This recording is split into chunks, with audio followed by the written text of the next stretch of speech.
Hola, un saludo a la Escuela Nacional de Cuadros. Mi nombre es Eduardo Macías, dirigente municipal de la Juventud Territorial en el municipio de Mexicali y orgullosamente egresado a la tercera generación de Cuadros. Bueno, muchas gracias Eduardo por acceder a la entrevista. La primera pregunta que te tengo sería, ¿cuál fue la función del PRI en el desarrollo democrático durante la segunda mitad del siglo XX? Pues según tu perspectiva, ¿no?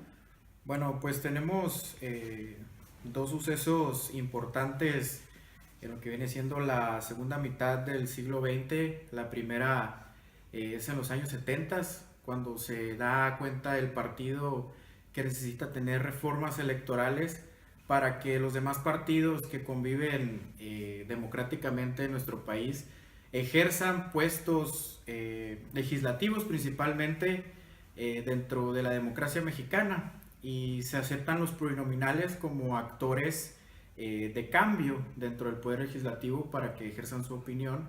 Y la segunda es, nos remontamos hasta el año 1994, cuando después de la elección ganada por el presidente Carlos Salinas de Gortari, se da esta reforma electoral que separa los órganos electorales de la Secretaría de Gobernación y se crea el Instituto Federal Electoral, que eso es una vía y una válvula de escape que necesitaba el país para que en este entonces se dieran procesos democráticos más legítimos, tanto por parte de los organismos gubernamentales e instituciones públicas como para la ciudadanía. Muy bien, y bajo este supuesto, ¿qué personas han sido las más influyentes para que el partido impulsara tal desarrollo? Bueno, pues como ya te lo mencionaba, cuando gana Carlos Salinas de Gortari las elecciones de 1994, tenemos a un gran referente impulsor. Lo podría yo catalogar desde mi perspectiva personal como un ideólogo del partido en el tema electoral. Él, dentro de su gran sapiencia, dice o piensa o reflexiona que México necesita una apertura a la democracia. Y esta apertura a la democracia solamente no se quedó en hacer o fomentar que la gente votara, sino que la gente tuviera un organismo público que fuera encargado de las elecciones a partir de su triunfo.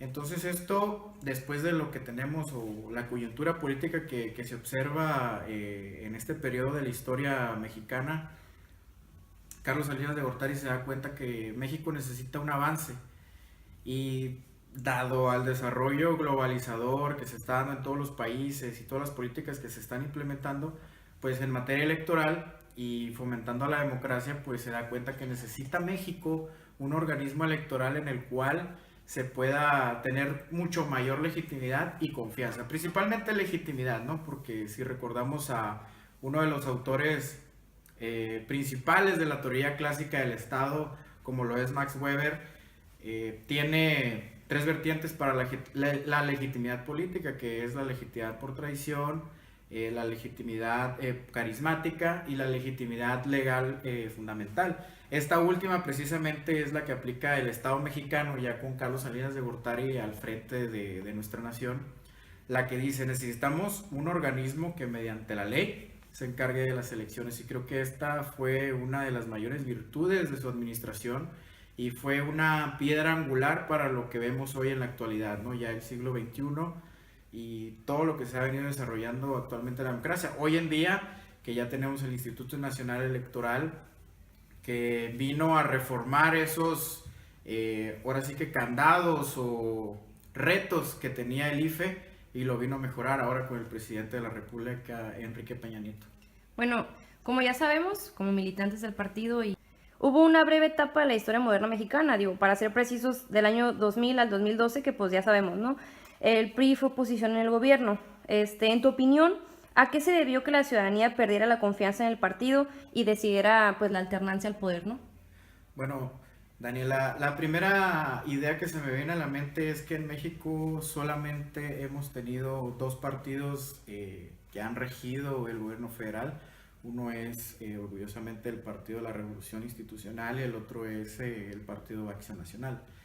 Cuando llega el Partido de Acción Nacional al poder, se ejerce una coyuntura o se observa una coyuntura en la cual tras las reformas que se vienen implementando desde 1994 en materia electoral, se da una especie de clímax, ¿no? La gente tuvo una mayor apertura a participación en cuanto a la legitimidad, como ya te lo mencionaba, y esto pues abre obviamente, a pesar de que el gobierno priista da esa legitimidad, da esa apertura a la democracia, pues obviamente tiene en su mente que van a existir retos que no necesariamente sean positivos para su efectividad en el gobierno. Entonces cuando se llega el año 2000, tras toda esta apertura, pues se incluye este tema a la nueva, ahora sí que dinámica social, y la gente tiene ahora sí que una mayor apertura al conocimiento en materia electoral y una mayor apertura a participar. Entonces, esto influyó mucho para que la gente tuviera más opciones para elegir a sus gobernantes, pero no necesariamente podríamos decir que el PRI falló en estos sexenios. ¿Por qué? Porque a pesar de que en 1994, cuando finaliza Carlos Salinas de Gortari, entra otro gobierno priista que es Ernesto Zedillo, y después de esto, ya en este sexenio de Ernesto Zedillo se da una evolución democrática, una apertura a la democracia que tiende a abrir más vías electorales, ¿no? Y me refiero a cuestión de que la gente tiene más opciones para votar. ¿Por qué? Muchos académicos lo nombran como el harakiri priista, que al crearse el Instituto Federal Electoral era una apertura que daba el partido hegemón para que perdiera el poder. Pero esto no se dio así, simplemente es porque la gente tenía mayor decisión, o sea, tenía más opciones, y esto hizo que pues se dividiera de alguna manera el voto, y pues obviamente te pudiera hablar en otra sesión de preguntas de por qué en base a esta misma coyuntura pues se dieron diferentes fenómenos o factores que la gente hizo que votara por otro partido, pero la realidad que se me viene a la mente es que la gente no votó en contra del PRI porque no hubiera creado instituciones, al contrario, sí las creó. No votó por el PRI porque no hubiera hecho algo, no hubiera hecho políticas públicas que beneficiaran a la sociedad. Simplemente se adherió, otro factor a la misma coyuntura, que hizo que hiciera una mezcolanza, una especie de remix que hizo que, pues, obviamente se debilitara al partido que estaba en el poder. Bueno, y ya que mencionas todo esto pues obviamente sabemos que no fue culpa de nuestro partido, y como mencionas, durante el periodo del 2006 al 2012, pues obviamente el PRI inició una nueva búsqueda para acceder al gobierno. ¿Cuáles fueron las acciones que realizó la institución para levantar su imagen y su simpatía a la ciudadanía, pues según tu pensar? Bueno, qué bueno que lo mencionas, Daniela, porque aquí podemos ahora sí que fundamentar el hecho de el por qué el PRI no dejó de ser el partido que le daba beneficios a la gente.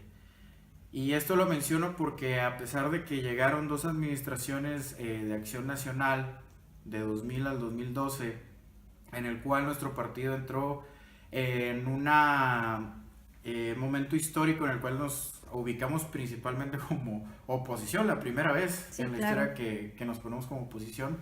El partido, el primer reto que tuvo fue que era la primera vez que estuvo como oposición dentro del país. Entonces, al ser una dinámica nueva, una dinámica que no había conocido a lo largo de su historia, pues obviamente el partido necesita tiempo, la institución necesita tiempo para perfeccionarse. Esto quiere decir que pues no se va a hacer de la noche a la mañana a la perfección.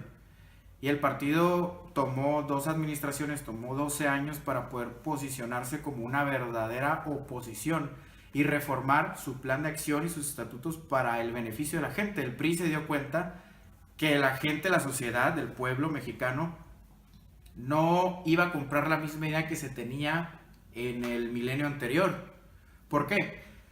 Porque venía Acción Nacional haciendo, pues ahora sí que políticas distintas que al final de cuentas no resultaron ser la respuesta o la solución que necesitaba la gente. Y en estos años el PRI se reformó, se hizo un partido mejor y una mejor opción ciudadana, y es por eso que te menciono que se fundamenta correctamente porque el PRI gana en el 2012.